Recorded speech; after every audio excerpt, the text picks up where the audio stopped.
Yes, hello again. Now to our last session on our AGORA interview on the topic of e-waste.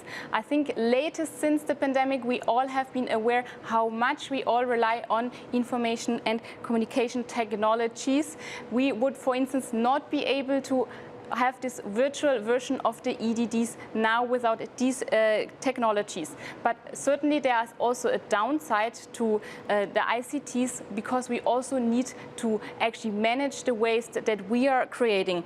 And during our AGORA interview, we will exactly talk about that, the e-waste challenge, as well as possible solutions in order to tackle this challenge.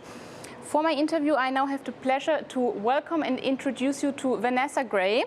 Vanessa leads the Telecommunication Development Bureau's work in the area of environment and emergency telecommunications at the International Telecommunication Union. Vanessa, welcome to our AGORA session. So could you explain to us what is e-waste and why do we talk about the e-waste challenge?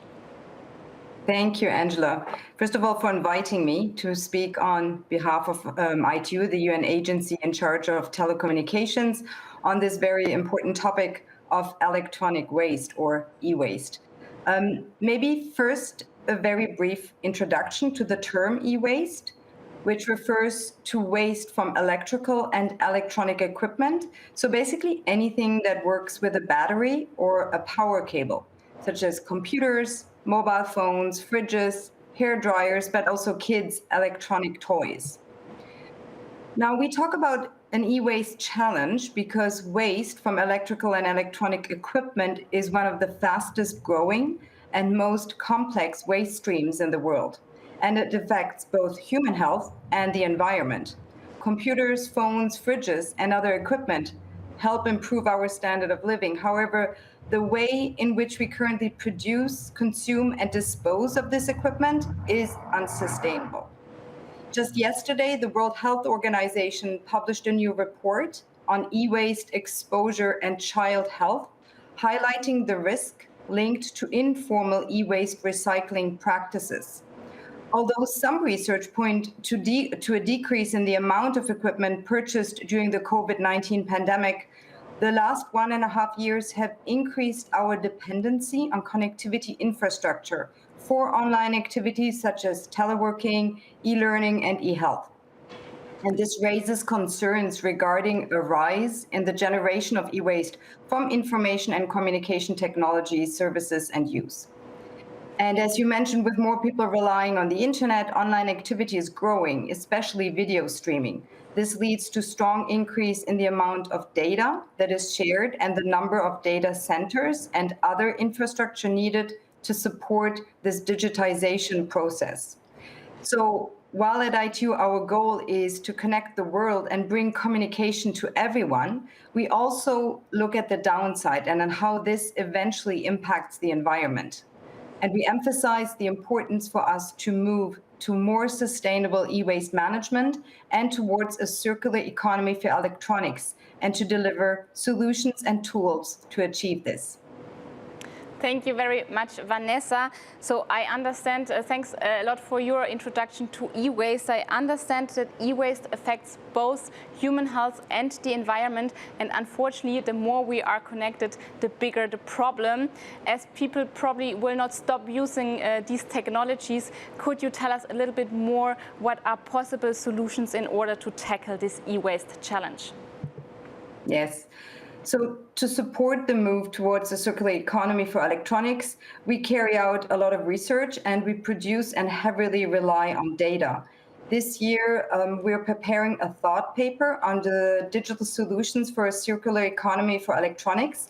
And this is really an emerging topic in the sector. And although use cases and literature itself are still recent and therefore limited, we aim to highlight the benefits of new technologies such as blockchain and the Internet of Things, IoT. How can these new technologies be used, for example, to track e-waste, but also to help us improve their design and their reuse? Our work includes improving expertise in the collection of e-waste data and helping countries identify the right policies and regulation. We help countries better understand, monitor, and manage e-waste. As part of the Global E-Waste Statistics Partnership, ITU, together with our UN partners, the United Nations University and the United Nations Institute for Training and Research, produces national quantitative assessments, and it also publishes the Global E-Waste Monitor, which tracks the amount of e-waste on a regular basis. Our latest, that is the 2020 Global E-Waste Monitor, highlighted that the world generates a striking 54 million metric tons of e-waste. That's an average of over 7 kilograms per person. But we estimate that only 17% are properly recycled, which also means that huge amounts of valuable material, including iron, copper, and gold, are wasted. And the global generation of e-waste continues to grow and is projected to grow to 75 million metric tons by 2030, almost doubling in only 16 years. The growing amount of e-waste is mainly fueled by higher consumption rates of electrical and electronic equipment, short life cycles, but also few repair options. Asia generates the highest quantity of e-waste, followed by the Americas and Europe. And Europe actually ranks first worldwide in terms of e-waste generated per capita or per person. And the way we track e-waste and the reports we produce also allow us to track the ambitious e-waste targets that ITU has set to achieve by 2023. That is to increase the global e-waste recycling rate to 30% from, as I mentioned before, only 17% currently, and to raise the percentage of countries within e-waste legislation to 50%. Thank you very much, Vanessa, for giving us insights in ITU's work in order to tackle the challenge, in order to move to a more circular economy for electronics. We'll also definitely look out for the thought paper that you're preparing on that topic.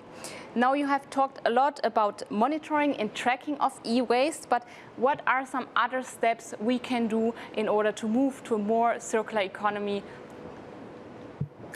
Yeah, we're very active in assisting countries in the development of national policy and regulation. ITU develops standards, strategies, and best practices, for example, through our recently published e-waste toolkit, which highlights developments in Africa and provides clear policy recommendations for all stakeholders involved.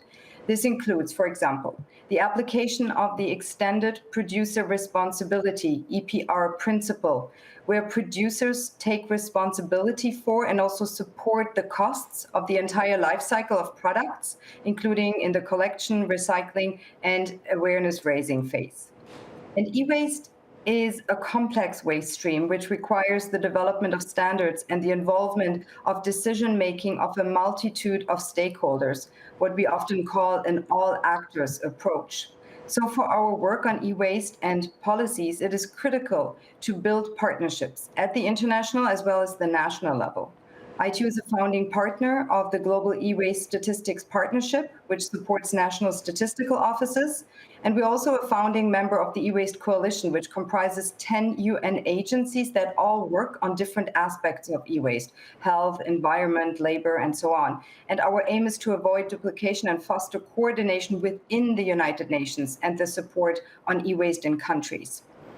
At the same time, it is key to involve the private sector in the formulation of e-waste regulation and also to encourage change. Companies can improve the design of products to make them last longer, to reduce or avoid chemicals, to make it easier to take products apart and then reuse different parts, or to provide clear information about the material that is used to produce equipment, just to name a few examples. And the industry can look at innovative business models, for example, where products become a service and where service providers retain the ownership of the products. Through this, they are then incentivized to create value by offering valuable, quality, durable products that can be easily upgraded, repaired, refurbished, and taken back at the end of their useful life. We also see more coordination within the industry, for example, with the recent creation of the Circular Electronics Partnership, CEP. That's a private sector alliance for circular electronics. And the CEP has developed a roadmap and a vision for circular electronics in collaboration with many multinational electronics corporations and recyclers.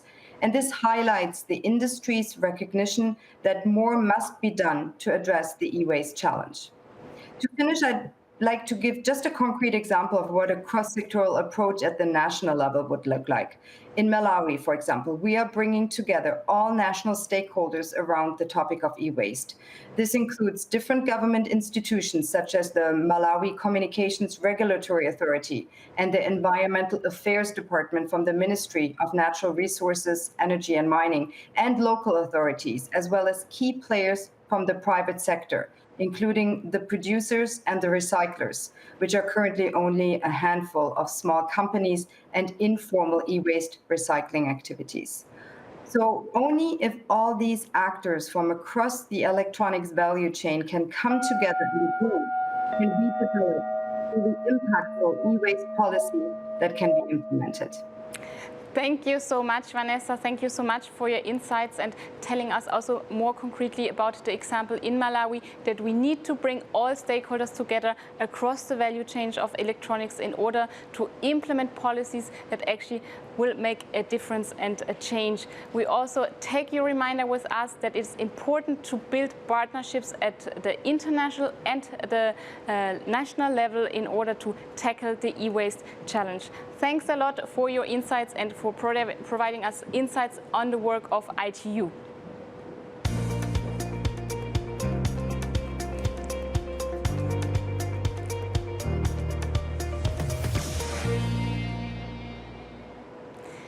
Dear audience, one more time, hello.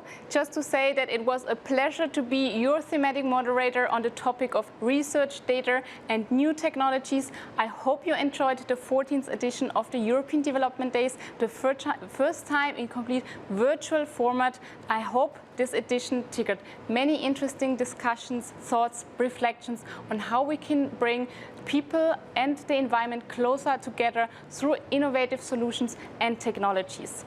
I will now leave the floor to the closing ceremony, where we will have the chance to get introduced to the recommendation produced by the high-level panel of scientists and practitioners tasked by the Director General of INPA in order to draft actionable recommendations for how the EU can tackle the climate and biodiversity crisis. So don't miss this very important presentation now in Studio One. And thanks again for your attention and goodbye.